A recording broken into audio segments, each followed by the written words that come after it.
அக்ஷய பாத்திரமே அமுத சுரபியின் தனித்துவமே தியானம் முதல் படியே உனை காண கிடைத்திடுமே.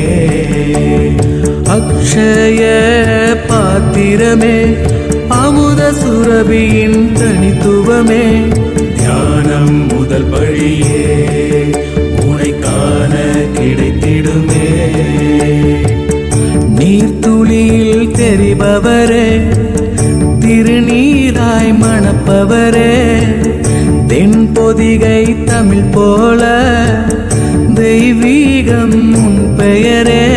சித்தா போற்றி சிவனே போற்றி போற்றி போற்றி கிழக்கியரே. ஜய ஜய ஜய சித்தரே ஜய சித்த கேலக்கி.